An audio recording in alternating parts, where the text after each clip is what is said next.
Hello, good evening और नमस्ते सभी को। उत्तराखंड सेट का नोटिफिकेशन आ चुका है। एग्ज़ाम जनवरी में है, 7 जनवरी को एग्ज़ाम है। और जिन बच्चों को नहीं पता, सेट जो कि स्टेट एलिजिबिलिटी टेस्ट, जैसे नेशनल लेवल पे आप नेट देते हैं नेशनल एलिजिबिलिटी टेस्ट, ऐसी स्टेट लेवल पे हर स्टेट गवर्नमेंट सेट का एग्ज़ाम भी कराती है। और साफ साफ लिखा है ये एग्ज़ाम कराया जाता है for eligibility for assistant professor. That means अगर आप ये एग्ज़ाम क्वालिफाई करते हैं और इस एग्ज़ाम के लिए मिनिमम क्वालिफिकेशन आपका मास्टर्स होना चाहिए, आप मास्टर्स के लास्ट ईयर में हैं या फिर मास्टर्स कर चुके हैं, तो आप सेट का एग्ज़ाम दे सकते हैं। ठीक है। और आपको जैसे नेशनल लेवल पे आप नेट देते हैं, ऐसे स्टेट लेवल पे सेट देते हैं। ठीक है। जिसको हम कह सकते हैं आपका जो राज्य है उसकी पात्रता आपको मिल जाती है, एक सर्टिफिकेट मिलता है कि हाँ आप एलिजिबल हैं असिस्टेंट प्रोफेसर बनने के लिए।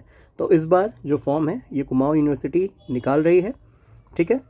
तो इसमें आपको ये जो नोटिफिकेशन है, आप यहाँ उत्तराखंड जो सेट की साइट है उससे भी आप ले सकते हैं। लिंक भी मैं आपको इसका डिस्क्रिप्शन में दे दूँगा। वहाँ से जाके आप डायरेक्ट इस साइट पे जाके जो भी आपका सब्जेक्ट है उसका पूरा सिलेबस है ना, सब कुछ आप देख सकते हैं। मैं यहाँ पे जनरली केमिस्ट्री पढ़ाता हूँ यूट्यूब पे, तो मैं केमिस्ट्री का सिलेबस आपसे यहाँ पे डिस्कस करूँगा इसके बाद। बट उससे पहले मैं आपको बता देता हूँ, जो फॉर्म है वो 25 से निकल चुके हैं। 26 तारीख से रजिस्ट्रेशन शुरू हो चुका है और लास्ट डेट आप देख सकते हैं 18/12 है। डेट मीन्स आप फॉर्म अपना जल्दी भर लें। थोड़ा सा मैं कहूँगा फ़ीस ज़्यादा ही रखी है, 1400 रुपये इसकी फ़ीस है। फ़ीस बहुत ज़्यादा रखी है और हर बार मेरा थोड़ा सा कहना यही होता है कि कोई भी एग्ज़ाम फ़ीस की वजह से नहीं रहना चाहिए। 1400 रुपये बहुत ज़्यादा फ़ीस है, जबकि नेट की फ़ीस आई थिंक इस वक्त 1100 रुपये है। उन्होंने भी आई थिंक 800 से 1100 अपनी फ़ीस कर दी है, जबकि इस एग्ज़ाम की फ़ीस 1400 रुपये है। बट जिन भी बच्चों को लगता है उनकी तैयारी अच्छी खासी है या फिर अपकमिंग 30 डेज़ करीब आपको मिल रहे हैं, तो अपकमिंग 30 डेज़ में या 35 डेज़ में आपको लगता है कि तैयारी बेहतरी से हो सकती है, तो आप इस फॉर्म के लिए जो है ज़रूर भरें। ठीक है ना। क्योंकि असिस्टेंट प्रोफेसर है, आपको लेवल 10 का जो है पोस्ट मिलता है। ठीक। और अपने ही होम स्टेट में मिल रहा है, सबसे बड़ी बात है। और मे भी देखो 2017 के बाद अब ये सेट का एग्ज़ाम 6 साल बाद कराया जा रहा है। ठीक है। तो जब भी एग्ज़ाम आएगा पहले उससे पहले आप जो है पात्रता पा लेंगे, सर्टिफिकेट मिल जाएगा, तो वो आपके एग्ज़ाम में बेस्ट होगा। देखो जॉब इससे नहीं मिलने वाली है ना, बट क्या है कि हाँ आप एलिजिबल हो जाएंगे कि जो अपकमिंग वैकेंसीज आएगी उसमें और छटनी हो जाएगी, है ना। तो यहाँ पे देखिए लास्ट डेट आपको मैं बता ही चुका हूँ, 18/12 है। 18 दिसंबर से पहले फॉर्म आपको फिल करना है। और सबसे इम्पोर्टेंट एग्ज़ाम की डेट 7/1/2024, नया साल में जो पहला हफ्ता होगा उसी में यह एग्ज़ाम देखने को मिल रहा है। ठीक है। इसके अलावा देखो एग्ज़ाम बता ही चुका हूँ, 7/1/2024 संडे को एग्ज़ाम है। फिर मेन बात, ये सारी कंडीशंस आप पढ़ लीजिएगा, क्या क्या क्या क्या कंडीशंस है पात्रता पाने के लिए, वो सब आप पढ़ लीजिएगा। बट फिर भी जो ओवरऑल मेन है वो मैं आपको बता देता हूँ। जैसे मास्टर डिग्री होना चाहिए, ठीक है, और या फिर पोस्ट ग्रेजुएट का डिप्लोमा या सर्टिफिकेट होना चाहिए। इंडियन यूनिवर्सिटी से भी हो सकता है, ठीक है, या फॉरेन से भी जो है आपको ये डिग्री डिप्लोमा जो भी आपने लिया है वो आपका मतलब मेन ये है कि आपकी एलिजिबिलिटी होनी चाहिए उस सब्जेक्ट में, ठीक है, एज अ मास्टर्स। बाकी इसको एक बार अच्छे से पढ़ लीजिएगा। मेन मैं आपको बात बता देता हूँ। देखो काफ़ी बच्चों का ये प्रश्न होता है कि सर मैं फाइनल ईयर में हूँ, क्या मैं ये फॉर्म भर सकता हूँ? तो इसमें साफ साफ लिखा है, कैंडिडेट हु अपेयर्ड और will be appearing at the qualifying master degree final year. That means जो फाइनल ईयर में है इस बार, ठीक है, या फिर किसी का अगर रिजल्ट वेटेड पे है तो वे भी इस एग्ज़ाम को भर सकते हैं। ठीक है। और इसके अलावा जो मेन चीज़ है, मास्टर्स डिग्री होनी चाहिए बट मिनिमम 55% मार्क्स आपके होने चाहिए। पॉइंट टू बी नोटेड है, ध्यान रखना। जनरल कैटेगरी है तो 55% मार्क्स होना चाहिए, सेम नेट की तरह। नेट में भी 55% मार्क्स होना चाहिए, यहाँ भी आपसे 55% अगर आप जनरल हैं तो होना चाहिए। अदरवाइज आप OBC, non creamy layer, SC ST PWD हैं तो उसमें आपका मिनिमम 50% मार्क्स होना चाहिए। ठीक है। इसमें कोई भी अपर लिमिट नहीं है, साफ साफ लिखा है there is no upper age limit. ठीक है। तो ये जो प्रश्न होते हैं कि मैं भर सकता हूँ नहीं भर सकता हूँ, आई थिंक उसके आंसर भी सबको मिल गए होंगे। अपर लिमिट नहीं है इसमें, आप मास्टर्स के फाइनल ईयर में आप भर सकते हैं और मिनिमम 55% आपका होना चाहिए। ठीक है। इसके अलावा यहाँ पे कुछ रिजर्वेशंस भी दिए हैं कि 19% जो है SCs के लिए, 4% STs के लिए, 14% जो है OBC नॉन क्रीमी लेयर के लिए है। इसके अलावा हॉरिजॉन्टल रिजर्वेशन भी देख सकते हैं, वुमेन के लिए 30% रिजर्वेशन है, जैसा कि पॉलिसी भी बनाई है उत्तराखंड गवर्नमेंट ने कि 30% रिजर्वेशन हम महिलाओं को भी देंगे। फिर इसमें PWD आप देख सकते हैं, फ्रीडम फाइटर और आर्म फोर्सेस। इसके अलावा EWS का 10% कोटा है। ठीक है। तो इस चीज़ को आप देख सकते हैं। फिर इसके बाद अपने सब्जेक्ट आप सभी देख लें तो सब्जेक्ट इसमें टोटल 27 हमें सब्जेक्ट्स यहाँ पे अवार्ड किए गए हैं, दिए गए हैं, जिसमें आप देख सकते हैं हिंदी इंग्लिश संस्कृत हो गया, बट मैं जनरली यहाँ पे बात करूँगा। देखो मैं साइंस से हूँ, तो आप अपने अकॉर्डिंग जो कॉमर्स वाले हैं, आर्ट्स वाले हैं, ह्यूमैनिटीज़ वाले हैं, प्लीज़ अपना जो सब्जेक्ट है वो देख लीजिए। मैं साइंस पढ़ाता हूँ, इसलिए देखो केमिकल साइंस आपको 19 नंबर पे दिया है, ठीक है। इसके अलावा आप इसको एक बार नोटिफिकेशन को अपने अकॉर्डिंग देख लीजिएगा। अच्छा, एक चीज़ और, टेस्ट सेंटर ऑब्वियस बात है यूसेट है, तो उत्तराखंड में ही आपको सिटीज़ अलाउ होंगी, ठीक है। जो बच्चे बाहर से, अच्छा काफ़ी बच्चों का ये भी प्रश्न होगा कि सर हम आउटसाइडर हैं, उत्तराखंड का हमारे पास डोमिसाइल नहीं है, क्या हम भी भर सकते हैं? बिल्कुल आप भर सकते हैं, इस एग्ज़ाम को हर कोई फिल कर सकता है, इसमें ऐसा कोई लिमिटेशन नहीं है, ठीक है। बट जो एग्ज़ाम सेंटर हैं ये केवल 16 सिटीज़ आपको दी हैं, आप इसमें देख सकते हैं, अल्मोड़ा से कोटद्वार, टोटल 16 सिटीज़ में एग्ज़ाम देखने को मिलेगा। फिर इसके बाद है एप्लीकेशन फॉर्म। तो यूसेट का जो फॉर्म है मैं बता ही चुका हूँ, 25 को आ चुका है।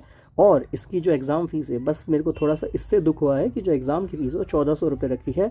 देखिए मेरे को यही कहना है कि भाई फ़ीस किसी भी बच्चे के भविष्य का है ना निर्धारण ना करे, खासकर जो गवर्नमेंट जिन वैकेंसीज़ को निकाल रही है, खासकर उनकी मैं बात करूँगा, क्योंकि 1400 रुपये फ़ीस आई है। एम्स का फॉर्म आया था, उसकी 3000 रुपये फ़ीस थी, ठीक है। अगर आपको किसी बच्चे को मतलब अगर वहाँ से हटाना भी है तो फ़ीस उसकी लिमिट मत रखिए, ठीक है। और सोच के देखिए, अगर किसी पे अगर जॉब नहीं है तो 3000 का एक फॉर्म भर रहा है, 1400 का एक फॉर्म भर रहा है, जो कि उसकी जॉब ऑब्वियस है गारंटीड नहीं है, उसको फिर भी कंपटीशन करना पड़ेगा। तो फ़ीस कभी भी एक बैरियर ना हो, ये चीज़ हमेशा मतलब थोड़ा सा सोचना चाहिए इस चीज़ का, ठीक। तो इसमें लिखा है candidates who are not domicile of Uttarakhand, ठीक है। जो डोमिसाइल नहीं है जिनका, वो भी 1400 रुपये फ़ीस पे करेंगे, और वे भी जनरल कैटेगरी में ही उनको अलाउ किया जाएगा, ठीक है।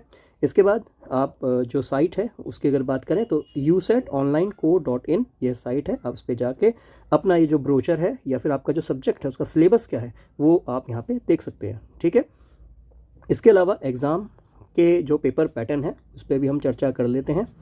तो आपके यहाँ पे 2 पेपर होने वाले हैं, जैसे जनरली नेट में हमें देखने को मिलता है। हालांकि यहाँ पे जो पेपर 1 पेपर 2 है उसके बीच में आप देख रहे हैं कोई भी गैप नहीं है, 10 से 11 1 घंटे का, ठीक है। टोटल 3 घंटे का आपका एग्ज़ाम होगा, 180 मिनट का एग्ज़ाम है, जिसमें आपको पेपर 1 100 मार्क्स का दिया जाएगा, उसमें 50 क्वेश्चन होंगे। और जो 50 क्वेश्चन आएंगे वो सिंपल है, रीजनिंग, रीडिंग कम्प्रीहेंशन और जनरल अवेयरनेस, ठीक है। तो जनरल अवेयरनेस, उत्तराखंड का जनरल अवेयरनेस आ सकता है, रीजनिंग या फिर इसके अलावा आपका जो है रीडिंग कम्प्रीहेंशन आपका आएगा, ठीक है। और जो एग्ज़ाम है ये 1 घंटे का होगा, डेट मीन्स 1 घंटे में आपको 50 क्वेश्चन दिए जाएंगे। टाइम बहुत सफिशिएंट है, ठीक है, 1 घंटे में 50 क्वेश्चन करना है ईजिली, जो है इसको हम कर सकते हैं अटेंड, ठीक है। इसके अलावा जो दूसरा आपका एग्ज़ाम है 100 क्वेश्चन आएंगे, 200 मार्क्स का होगा, और वो जो एग्ज़ाम है वो आपके सब्जेक्ट का एग्ज़ाम होगा, ठीक है। जो आपने सब्जेक्ट चूज़ किया होगा, मान लीजिए अगर मेरे कोई स्टूडेंट है वो केमिकल साइंस अगर चूज़ करता है, वो केमिकल साइंस को एज अ सब्जेक्ट, जो कि 100 मार्क्स का उसका पेपर आएगा, और 100 क्वेश्चंस का पेपर आएगा जो कि 200 मार्क्स का होगा। दैट मीन्स पेपर 1 पेपर 2 दोनों में ही एक क्वेश्चन 2 मार्क्स का होगा, ये आपको ध्यान में रखना है, ठीक है। बाकी इसमें कुछ बेसिक गाइडेंस हमें दी है कि एग्ज़ाम सेंटर में 30 मिनट्स पहले आपको जो है वहाँ पे पहुँचना है, ठीक है। और जो रूम है वो अगर आपको रूम छोड़ना है, ठीक है, आपको बाहर भी जाना है, तो ऑब्वियस बात है 12:30 के बाद आप जा सकते हैं, ठीक है। 3 घंटे का एग्ज़ाम है। और इसके बाद ये मेन बातें आपको मैं बता ही चुका हूँ कि टोटल आपका जो MCQ बेस्ड पेपर होगा, OMR शीट बेस्ड पेपर होगा, और उसमें आप जो घर से पेपर देने जाएंगे तो ब्लैक या फिर ब्लू बॉल पॉइंट पेन लेके जाएंगे। साइट आपको बता ही चुका हूँ, www.usetonline.co.in। मैं डिस्क्रिप्शन में भी दे दूंगा लिंक, जिससे आप क्लिक करके डायरेक्ट इस साइट पे भी जा सकते हैं, ठीक है।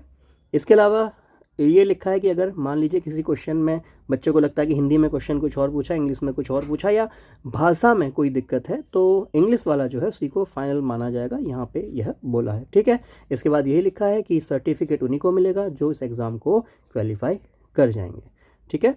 और इसके बाद हाउ टू अप्लाई मैं आपको बता ही चुका हूँ। बाकी अगर इसका नोटिफिकेशन आप टेलीग्राम से लेना चाहते हैं, ये मैं आपको टेलीग्राम पे भी प्रोवाइड करा दूंगा। और जो केमिकल साइंस से दे रहे हैं उनको भी मैं जो इसका PDF है वो मैं यहाँ टेलीग्राम में प्रोवाइड करा दूंगा, ठीक है। तो सभी बच्चे अपना फॉर्म भर लें, और अब आगे वे जुड़ें जिनको केमिस्ट्री का सिलेबस जानना है। हाँ जी, तो मैं अब आपसे केमिस्ट्री के सिलेबस की चर्चा कर लेता हूँ कि केमिस्ट्री में हमें क्या सिलेबस यहाँ पे दिया है। अगर आप सिलेबस देखो तो कट कॉपी पेस्ट इन्होंने नेट का ही CSIR UGC नेट है ना, उसी का पूरा सिलेबस कट कॉपी पेस्ट आपको दिया है।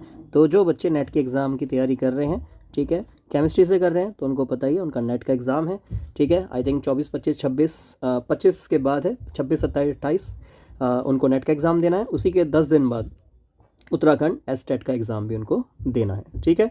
तो ऑब्वियस बात है, जब आप नेट की तैयारी कर रहे हैं तो सेट की आप तैयारी मान के चलें, ठीक है। तो बस ये मान के चलें नेट थोड़ा अच्छे लेवल का पूछा जाएगा, सेट में थोड़ा सा लेवल वहाँ पे आपको कम देखने को मिलेगा। बट हाँ, किसी भी एग्ज़ाम को हम पहले ही कम नहीं आंक सकते हैं। मेहनत कीजिए, जब आप नेट की तैयारी कर रहे हैं तो ऑब्वियस बात है सेट तक तो एटलीस्ट पहुँचेंगे ही, और तैयारी बहुत दमदार है तो नेट ही क्वालिफाई कर लेंगे, ठीक है। तो बिल्कुल सिलेबस देखिए, इनऑर्गेनिक केमिस्ट्री, केमिकल पीरियोडिसिटी, पूरा सिलेबस आप देख लीजिए एक बार। और अगर पीडीएफ चाहिए, वैसे जिनको नेट का सिलेबस पता है आई थिंक उनको ये सारी चीज़ें ऑलरेडी पता हैं कि सर ये तो सेम पूरा ही नेट का सिलेबस है, ठीक है। बाकी देख सकते हैं सेम, ठीक।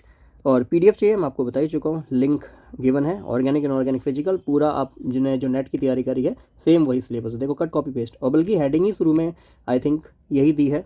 एक मिनट दीजिएगा, मेरा माइक थोड़ा हिल रहा है, एक मिनट, हाँ जी। तो साफ साफ लिखा है CSIR UGC national eligibility test for junior research fellowship and lectureship, ठीक है। तो ये आपका पूरा सिलेबस है, और बस इसकी अच्छे से तैयारी कीजिए। All the best.